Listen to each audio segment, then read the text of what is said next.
Vamos lá.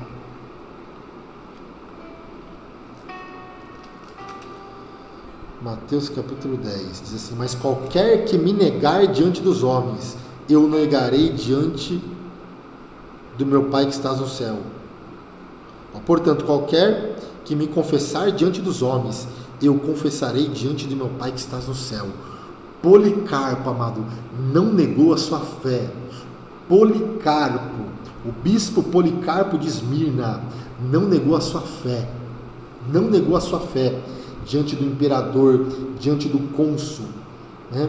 Ele não negou a Cristo, pelo contrário, falou assim: sirvo a Deus durante 87 anos, ele nunca me fez mal. Amém? Então, depois de Antônio, veio Marco Aurélio. Com Marco Aurélio, em 163 depois de Cristo, deu-se início à quarta perseguição oficial do Império. A maior incidência da perseguição ocorreu na Gália, Leão e Viena. Marco Aurélio, intelectual, filósofo, estoico, autor de pensamentos, foi perseguidor veemente dos cristãos. Perseguiu demais esse Marco Aurélio aqui. Aí depois tem Cômodo, 180 depois de Cristo, 193 depois de Cristo, filho de Marco Aurélio, foi imperador cruel e devasso. Entretanto, manteve uma política positiva em relação aos cristãos. Sabe-se que no período do seu governo, vários cristãos condenados às minas na Sardenha foram soltos. Não há evidência de mártires também. Aí depois tem a dinastias dos Severos, que vai de 193 depois de Cristo a 235 depois de Cristo. Sétimo Severo esteve inicialmente inclinado a favorecer o cristianismo. Aí depois tem Caracalla, 211 depois de Cristo a 217. Caracalla concedeu cidadania romana a todos os habitantes do Império Romano. Iliogábulo, também Severo Alexandre. O reinado de Severo Alexandre destaca-se a construção do primeiro templo cristão. Olha só, primeiro templo cristão. Nesse período, a perseguição arrefeceu e ocorreu uma política neutra em relação aos cristãos.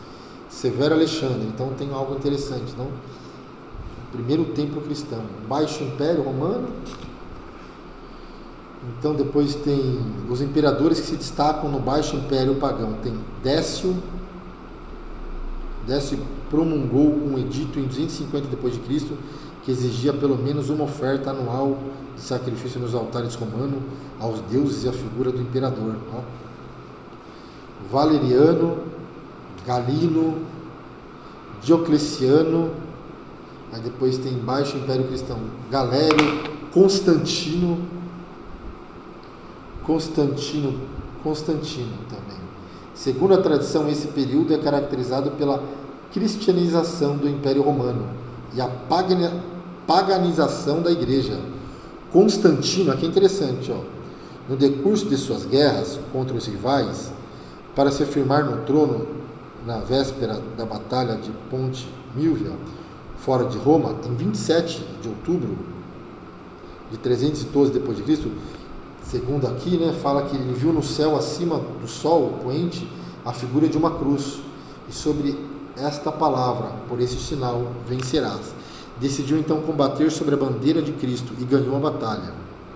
Com a conversão do imperador Constantino, a história do cristianismo foi totalmente mudada.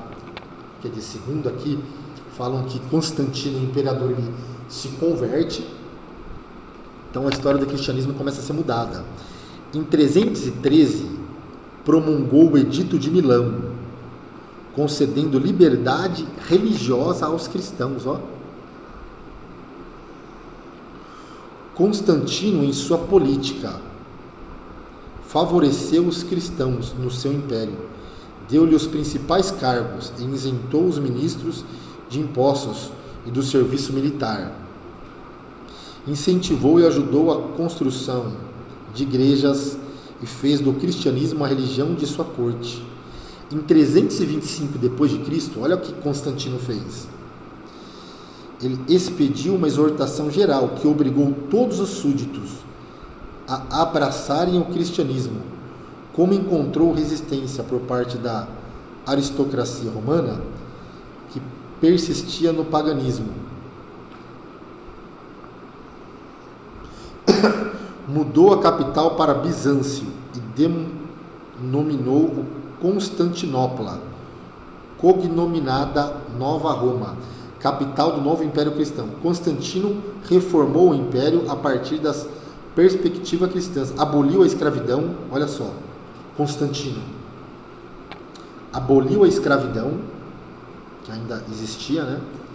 Os combates de gladiadores, a morte de crianças indesejáveis e a crucificação como gênero de pena capital. Encomendou a feitura de 50 Bíblias para as igrejas de Constantinopla, sob a direção de Eusébio. O cristianismo tornou-se a religião oficial do Império. Olha só, quer dizer, uniu-se com o Estado, né? Mas somente no reinado de Teodócio, em 378 d.C. a 395 d.C., tornou-se obrigatório a cada cidadão fazer parte da igreja. Isso foi a pior calamidade que já sobreveio à igreja. O desígnio de Cristo era vencer por meios espirituais e voluntários. A partir de então, as conversões foram forçadas. Olha só, o povo era obrigado a ser cristão, quer dizer, a conversão era obrigada. Aqui, ó. A partir de então, as conversões foram forçadas e a igreja encheu-se de pessoas não regeneradas. Isso foi no período o cristianismo tornou-se religião oficial do Império, mas somente no reinado de Teodócio. Ó, Teodócio, no reinado de Teodócio, as pessoas eram obrigadas a ser cristãos. Por isso que houve muitas pessoas não regeneradas, que trouxe de problema para a igreja, né? A partir de então, as conversões foram forçadas e a igreja encheu-se de pessoas não regeneradas. Entrou na igreja o espírito militar da Roma Imperial, mudando-lhe a natureza e tornando-a uma organização política, fazendo precipitar-se no milênio das abominações papais. Então, eu só vou repetir um negócio que é muito interessante aqui, ó. Mas somente no reinado de Teodócio, 378 d.C. a 395 d.C., tornou-se obrigatório a cada cidadão fazer parte da igreja. Isso foi a pior calamidade que já sobreveio à igreja. O desígnio de Cristo era vencer por meios espirituais e voluntários. A partir de então, as conversões foram forçadas e a igreja encheu-se, olha só, de pessoas não regeneradas. Juliano, o apóstata, 361 a 363.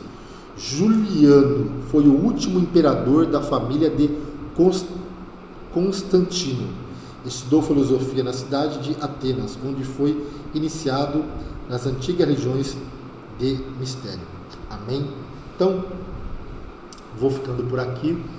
Hoje, graças a Deus, né, Deus colocou no nosso coração esse resumo desse estudo sobre a sociologia do Novo Testamento, que fala sobre o período, o breve histórico do período helênico, né, a helenização e o Novo Testamento. Falamos também sobre que o Novo Testamento é um documento escrito em grego. Então falamos um pouco sobre a influência, né, grega, né, sobre a religião grega, também a mitologia, muitos deuses eles adoravam. Até aprendemos aqui que até na Grécia, quando surgiu a Olimpíadas ali, né, as Olimpíadas, as disputas ali eram questões religiosas também, que nós vimos aqui. Amém? Então, é isso aí. Que Deus te abençoe, eu quero orar por você. Maravilhoso Deus, eterno Pai, Senhor, obrigado por este momento, obrigado por este estudo, Senhor Jesus, o qual o Senhor nos capacitou, meu Pai, a falar um pouco, meu Pai, sobre ali os dois impérios, meu Pai, o grego, o Império Romano, né, sobre o contexto cultural, religioso, social da época. Obrigado, Senhor Jesus. E uma coisa nós aprendemos, meu Pai, que o Senhor cumpre as suas promessas, meu Pai. E o Senhor usa, meu Pai. O Senhor usou, meu Pai, ali até o imperador pagão para cumprir o seu propósito, meu Pai. Porque, que nem nós lemos aqui, é o Senhor que estabelece reis, meu Pai. É o Senhor que remove, o Senhor está no controle de todas as coisas. É isso que eu te agradeço em nome de Jesus, amém? Só esse versículo para terminar. Né? Porque, indiretamente, Deus usou o imperador Augusto, não foi? Em Lucas, olha aqui, ó. Lucas capítulo 2. E aconteceu naqueles dias que saiu um decreto da parte de César Augusto, para que todo mundo se alistasse. Então, José pega Maria, ele era obrigado a se alistar ali em Belém, e nesse caminho, quando ele chega em Belém, Maria ali, chega o momento dela dar à luz ao menino, Messias, que não foi no palácio, foi na manjedoura, ele nasce. Então, cumpre a profecia de Miqueias, capítulo 5, versículo 2. Então, Deus ali, ó, como que Deus está no controle de todas as coisas, e Deus permitiu, olha só, Deus ali fez com que por isso que a Bíblia fala que o coração dos reis está no controle de Deus também, né? Então nós podemos ver que César Augusto, ele fez um decreto, né, para que a profecia se cumprisse. Olha só, meus irmãos, Deus usa ali, né, esse imperador para cumprir a sua promessa. Glória a Deus. Amém? Então, Daniel, e eu concluo aqui, Daniel capítulo 2, se resume nisso aqui, ó. Daniel capítulo 2, versículo, vamos lá, versículo de número 12, isso? Aqui, achei. Daniel 2, capítulo de número 21. Ele muda os tempos e as horas. Ele remove os reis e estabelece os reis. Ele dá sabedoria ao sábio e ciência aos entendidos. Então, eu termino esta live dizendo: Deus está no controle das nações e da história. Descansa no Senhor. Que Deus te abençoe, em nome de Jesus.